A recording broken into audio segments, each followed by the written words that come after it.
Hi മകളെ, welcome back to examiner. അപ്പൊ after +2 ഇനി ഏത് റൂട്ടിൽ യാത്ര ചെയ്യണം, അല്ലെങ്കിൽ ഏത് കോഴ്സ് സെലക്ട് ചെയ്യണം, ഏത് കരിയറിലേക്ക് നമ്മൾ പോകണം എന്നൊക്കെ ഒരുപാട് ഡൗട്ടുകളായിട്ടായിരിക്കും ഇപ്പൊ മക്കൾ ഇരിക്കുന്നുണ്ടാവും അല്ലെ? യെസ്. അപ്പം അതിൽ തന്നെ ആസ് എ കൊമേഴ്സ് സ്റ്റുഡന്റ് എന്ന് പറയുമ്പോൾ നമ്മൾ ഏറ്റവും കൂടുതൽ അറിയാൻ ശ്രമിച്ചത് അല്ലെങ്കിൽ ആഗ്രഹിച്ചിട്ടുള്ള ഒരു പ്രൊഫഷൻ ആയിരിക്കും ഏത് നമ്മുടെ CA എന്ന് പറയുന്നത്, അല്ലെങ്കിൽ ചാർട്ടേഡ് അക്കൗണ്ടന്റ്. അപ്പോൾ പലർക്കും അറിയാം, പലർക്കും അറിയാതിരിക്കാനും ചാൻസ് ഉണ്ട്. അപ്പൊ ഇന്ന് നമുക്ക് നോക്കണം എന്താണ് CA. യെസ്. അപ്പൊ നമുക്ക് കൃത്യമായിട്ട് മനസ്സിലാക്കണം എന്താണ് CA. ചാർട്ടേഡ് അക്കൗണ്ടന്റ് ആണ് എന്ന് എല്ലാവർക്കും അറിയാം അല്ലെ? പക്ഷെ എന്താണ് ഈ ചാർട്ടേഡ് അക്കൗണ്ടന്റിന്റെ കൃത്യമായ ജോബ്, അല്ലെങ്കിൽ എന്താണ് അവർ ചെയ്യുന്നത് അറിയോ? നമുക്കൊന്ന് നോക്കാം. ഒരു കമ്പനിയെ സംബന്ധിച്ച് അതിന്റെ ഫിനാൻസ് മേഖലയിൽ ഒരുപാട് കാര്യങ്ങൾ ഇൻക്ലൂഡഡ് ആണ് അല്ലെ? അതായത് ഇപ്പം ടാക്സ് ഉണ്ട്, ഓഡിറ്റിംഗ് ഉണ്ട്, അക്കൗണ്ടിങ് ഉണ്ട്, അതിന്റെ കോർപ്പറേറ്റ് ലോകളും കാര്യങ്ങളും ഉണ്ട് അല്ലെ? യെസ്. അപ്പം ഇതിന്റെ എല്ലാം ഒരു എക്സ്പേർട്ട് ആണ് ആര്?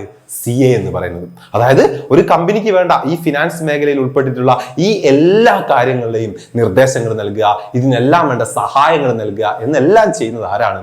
നമ്മുടെ പ്രൊഫഷനാണ്, അതായത് CA ആണ്. സോ അതുകൊണ്ട് തന്നെ ഒരു ഫിനാൻസ് മേഖലയിലെ ഒരു അവസാന വാക്ക് എന്നുള്ള രീതിയിലെല്ലാം നമുക്ക് CA വിശേഷിപ്പിക്കാൻ പറ്റും. ഇനി നമുക്ക് നോക്കണം എങ്ങനെയാണ് ഇതിന്റെ ഒരു എൻട്രി ക്രൈറ്റീരിയാസ് എന്നുള്ളത്. അതായത് ആഫ്റ്റർ +2 ദെൻ അതേപോലെ ആഫ്റ്റർ ഡിഗ്രി നമുക്ക് CAയിൽ ജോയിൻ ചെയ്യാൻ പറ്റും. പക്ഷേ ആഫ്റ്റർ +2 ആയാലും ആഫ്റ്റർ ഡിഗ്രി ആയാലും നമ്മൾ ജോയിൻ ചെയ്യുന്നതിന് ചെറിയൊരു വ്യത്യാസമുണ്ട്. അത് മനസ്സിലാകുന്നതിന് മുൻപ് കൃത്യമായി നമ്മൾ മനസ്സിലാക്കണം ഏതെല്ലാം സ്റ്റെപ്പിലൂടെയാണ് നമ്മൾ CA കോഴ്സ് പഠിക്കുന്നത് എന്നുള്ളത്. അതിൽ ഒന്നാമതായിട്ടുള്ളത് ഫൗണ്ടേഷൻ ലെവലാണ്, ദെൻ സെക്കൻഡ് ഇന്റർമീഡിയറ്റ് ലെവലാണ്, ദെൻ തേർഡ് ആർട്ടിക്കിൾഷിപ്പ് ആണ്, then last one the final ലെവലാണ്.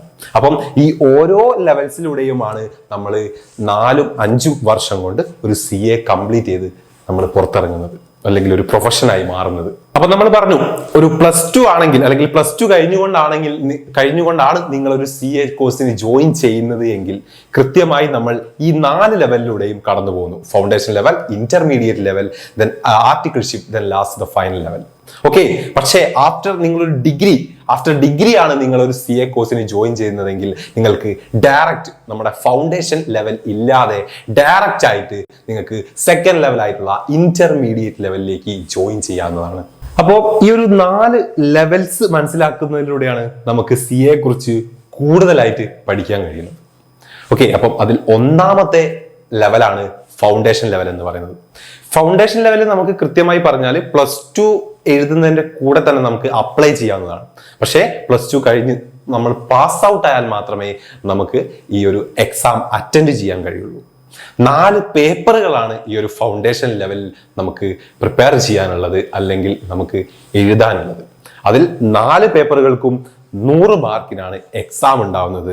അതിന്റെ 40%, അതായത് ഓരോ പേപ്പറിനും 40 മാർക്കോളം നമ്മൾ അച്ചീവ് ചെയ്യേണ്ടതുണ്ട്. അപ്പം ഈ ഫൗണ്ടേഷൻ ലെവലിലെ ഓരോ പേപ്പറിനും 40 മാർക്കോളം നമ്മൾ അച്ചീവ് ചെയ്ത് കഴിഞ്ഞാൽ നമ്മൾ ആ പേപ്പർ വൈസ് നമ്മൾ പാസ്സായി എന്ന് പറയാൻ പറ്റും. പക്ഷേ ഫൗണ്ടേഷൻ ലെവലിൽ എലിജിബിൾ ആയോ എന്ന് നമ്മൾ നോക്കുന്ന ക്രൈറ്റീരിയ ഇതല്ല, മറ്റൊന്നാണ്. ഈ ഒരു കാര്യമാണ് CA മറ്റു കോഴ്സസിൽ നിന്നും കുറച്ചുകൂടെ ഒന്ന് ഡിഫിക്കൽട്ട് ആക്കുന്നതും. അത് മറ്റൊന്നുമല്ല, അതായത് ഫൗണ്ടേഷൻ ലെവലിനെ സംബന്ധിച്ച് നമ്മൾ ടോട്ടൽ അഗ്രിഗേറ്റ് മാർക്കാണ് നമ്മൾ നോക്കുന്നത്. അതായത് 4 പേപ്പറിൽ 400 മാർക്കിൽ 4 പേപ്പറിന്റെയും കൂടെ 200 മാർക്ക് നമ്മൾ അച്ചീവ് ചെയ്യേണ്ടതുണ്ട്. അതായത് നമ്മൾ ഓരോ പേപ്പറും പാസ്സാവാൻ 40 മാർക്ക് മതി എന്ന് പറഞ്ഞു. പക്ഷെ ഈ 4 പേപ്പറിനും 40 മാർക്ക് വീതം നമുക്ക് നേടാൻ കഴിയുന്നത് 160 ആണ് അല്ലെ? 160 മാർക്കാണ്.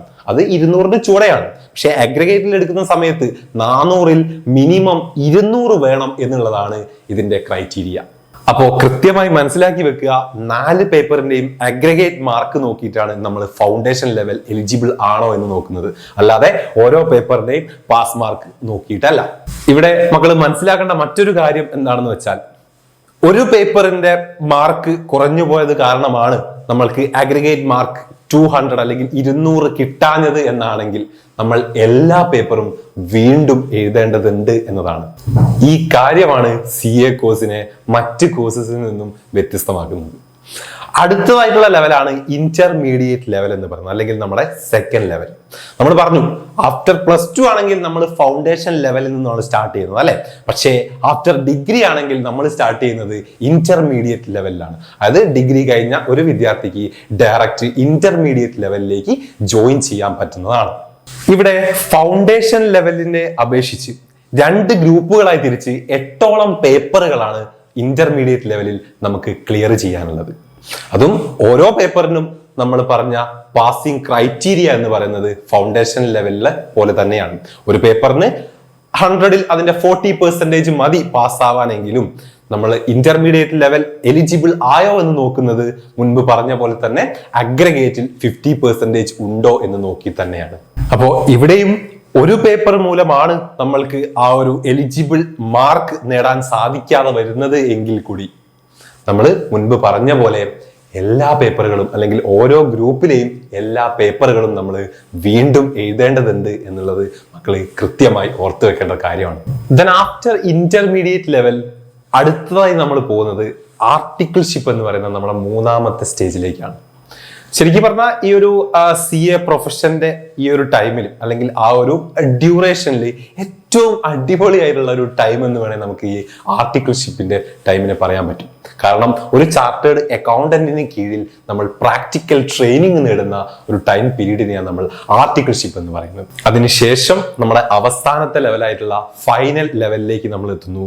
മുൻപ് ഇന്റർമീഡിയറ്റ് ലെവലിൽ പറഞ്ഞതുപോലെ തന്നെ ഫൈനൽ ലെവലിലും 2 ഗ്രൂപ്പുകളായി തിരിച്ച് 8ഓളം പേപ്പറുകൾ നമുക്ക് ക്ലിയർ ചെയ്യാനുണ്ട്. ഇവിടെയും പാസിംഗ് ക്രൈറ്റീരിയ എന്ന് പറയുന്നത് നമ്മൾ ഫൗണ്ടേഷൻ ലെവലിലും ഇന്റർമീഡിയറ്റ് ലെവലിലും പറഞ്ഞിട്ടുള്ള സെയിം കാര്യങ്ങൾ തന്നെയാണ്. അഗ്രഗേറ്റ് ലെവലിന്റെ 50% നമ്മൾ അച്ചീവ് ചെയ്യേണ്ടതുണ്ട്. എക്സാമിനെ കുറിച്ച് മക്കൾ മനസ്സിലാക്കേണ്ട മറ്റൊരു കാര്യം, ഏതെങ്കിലും ഒരു പേപ്പറിന് പാസ് മാർക്ക് 40% ആണ്, 40 ആണ് എന്ന് സാറ് പറഞ്ഞു അല്ലെ. പക്ഷെ ഏതെങ്കിലും ഒരു പേപ്പറിന് എബോവ് 60 നമുക്ക് കിട്ടിക്കഴിഞ്ഞാൽ ഓക്കെ, ഇനിയിപ്പം സപ്പോസ് നമ്മൾ ആ ഒരു അഗ്രഗേറ്റ് ക്രൈറ്റീരിയ നമുക്ക് പാസ്സാവാൻ സാധിച്ചിട്ടില്ല എങ്കിൽ കൂടി ആ ഒരു 60 എബോവ് കിട്ടിയിട്ടുള്ള ആ ഒരു പേപ്പർ നമ്മൾ റിപ്പീറ്റ് ചെയ്യേണ്ടതില്ല എന്നുള്ളത് നമുക്കിതിലെ ഒരു അഡ്വാൻറ്റേജ് ആണ്. അപ്പോൾ ഇത്രയും കേട്ടതിൽ നിന്നും ഇനി മക്കൾക്ക് ഉണ്ടാകുന്ന ഒരു ഡൗട്ട്, എത്രയാണ് ഈ CA കോഴ്സിന്റെ ഡ്യൂറേഷൻ എന്നുള്ളതായിരിക്കും.